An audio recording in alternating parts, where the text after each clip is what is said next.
Hello and welcome to Straight Talk. I'm Aisha Subarkash. A devastating flood in Libya has claimed thousands of lives after a powerful storm caused the collapse of two dams. Nearly a quarter of Derna has been destroyed, but the scale of the destruction and lives lost could have been avoided. That's according to the UN, which called on political factions to overcome deadlocks to ensure aid is delivered. Experts have long warned of the potential dangers of the dams as they were built in the 1970s and had not been maintained for over 20 years.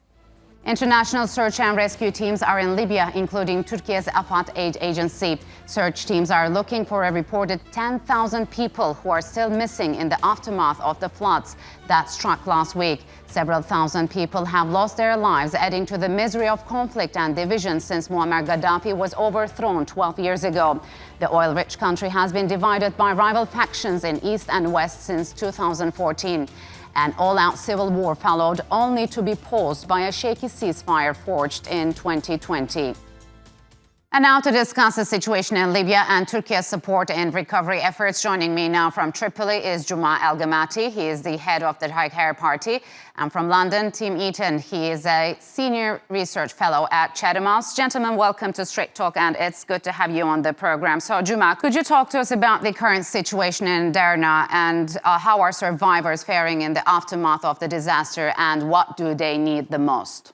Okay, well, as things stand today, Tuesday, unfortunately, all communication have been cut with Darna. Some say it's because of technical issues, maybe fiber optic cables have been cut as they were doing some work, and some say it could be deliberate. Also, we heard a few minutes ago that the local military commander in Darna, who obviously belongs to the Haftar camp, has ordered all media and press groups and also humanitarian and aid groups to leave Darna. So the story is still evolving. However, the other situation, the other aspects of the situation are still dire, are still very bad. A lot of displaced people who have been housed in schools and temporary shelter, obviously they will need some sort of at least semi-permanent housing as soon as possible. There are a lot of bodies that have not been accounted for. We believe, and many of the observers there believe, that there are hundreds, possibly thousands of bodies are still under the water in the sea. Whole buildings with people inside them dead, cars with people inside them dead have been seen at the bottom of the sea close to the Derna shore. So that's a major salving operation to recover those bodies. So the situation is still really bad.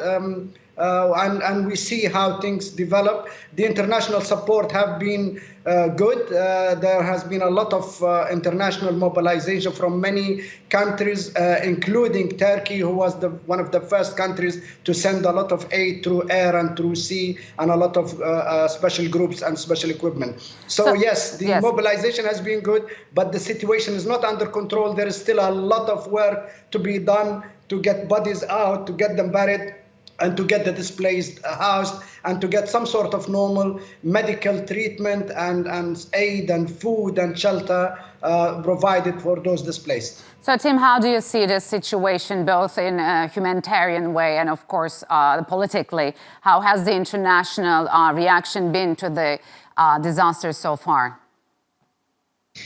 Well, I think we've seen from the international community that it's kind of struggled slightly to navigate the minefield of the politics of Derna and eastern Libya more widely. Of course, the ongoing split between state institutions, disputes over mandates, over access, over the movement of relief efforts has greatly complicated the task in front of international responders. So that's clearly been an issue.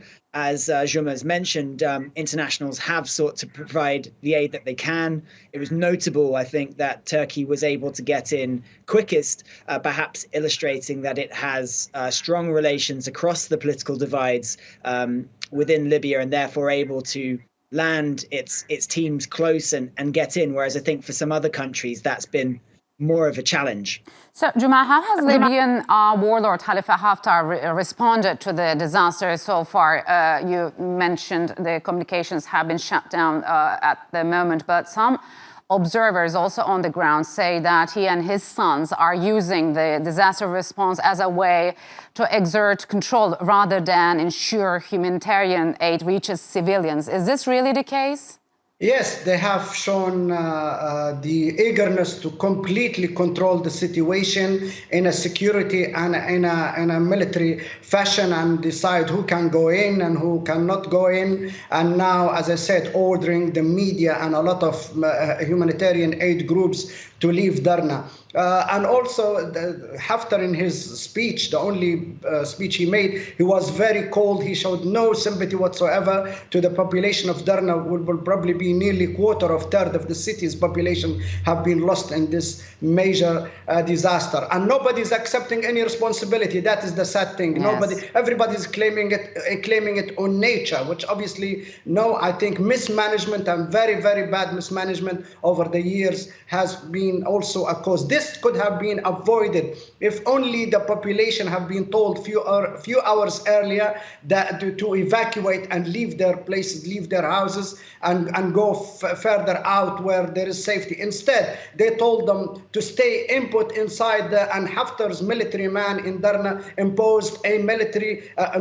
curfew, telling people not to leave their houses from 8 o'clock in the evening, the night the disaster happened. So all this is to be obviously tackled in the coming days, weeks, and months. Who's responsible? What happened exactly? And where do we square the responsibility with? I mean, to blame it on nature is unacceptable, and this is very, very bad from this very, very incompetent political military elite in Libya who's now blaming it on nature. They are responsible. They have to bear responsibility. And I think the international community, especially the UN has to come in and get involved in a major investigation to establish exactly what happened and where things went wrong and who's exactly responsible. So, Tim, Juma says no one claims responsibility for this disaster. So won't there be any political implications of this disaster for Libyan leaders, both in the east and west?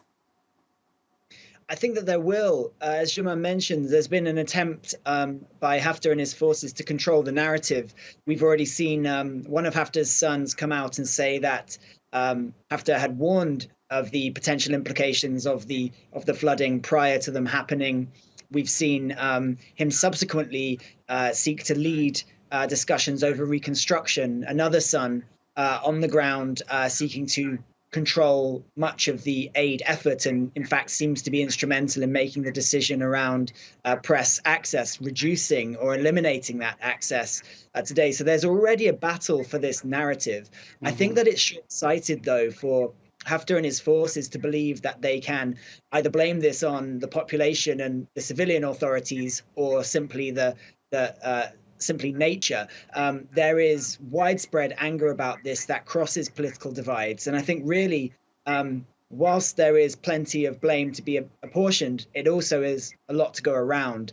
This is a systemic failing of a broken system of government, which has been allowed to continue through ongoing corruption that doesn't meet the needs of the Libyan people. And I think that Libyans recognize that more widely. And so if anything has to come out of this crisis beyond fixing what's happened in Derna, it's to recognize that and change that political system. So, Juma, could this disaster present new opportunities for the unification of Libyan administrations? And where does Turkiye stand? Could it play a mediating role between the rival governments? Well, on the popular front, on the popular level, on the level of the Libyan population, the 6.5, 7 million population, there has been a great mobilization, a great sympathy, and great coming togetherness from all Libyans, from all sides of Libya, east, west, south, and everybody's come forward to donate or to go to Darna and help. So in that sense, there's a great unity and cohesion on the population level, on the social level. However, I agree with Tim. This disaster, the failure, is a consequence of the divisions and conflict and the lack of competent institutions over the last 12 years. So what we need now out of this is to push forward very strongly with unity, with better government, with fresh elections, with building strong institutions. And yes, Turkey is a key player in Libya, one of the very, very influential countries in Libya. Now Turkey has got good relations and good channels with all sides. So I'm sure it can use its diplomacy, which has been successful in other parts of the world as well, to try to bring Libyans together on the political level and try to push forward with uniting institutions, with one government, with one parliament, and start the building of proper state institution in earnest, so that we do not face these disasters which could have been avoided and tens of thousands of lives could have been saved. So, Tim, once people are retrieved and damage calculated, how will Libya look like, and what should be done to turn things back to normal? Well, I think that there is a need to investigate what really happened here. I think that there needs to be a true investigation as to the causes of this crisis. And of course, the effort to repair, reconstruct the damage in Derna, which, let's remember, hadn't really been fixed since the last bout of conflict in 2018 and 19, needs to be resolved. So on that front, there needs to be a unity of purpose in agreeing an approach to do that, so that the people of Derna are not left waiting. More broadly, I think it shows a need to reinvigorate the political process. As Juma mentioned, there is widespread anger among the Libyan population and a unity of purpose. Now, that's a constituency that the UN and other mediators simply haven't been drawing upon enough. They've been trying to cut deals between existing elites to come up with a different result, and it hasn't worked. So this, if it can be used in any positive way, is an opportunity to mobilize those desires and wishes of the Libyan population in a way which pushes forward towards an electoral framework. And I think that has to be done and cannot be left to the same kind of mechanisms as before. All right, gentlemen, unfortunately, we're out of time. Thank you very much for joining me on Straight Talk.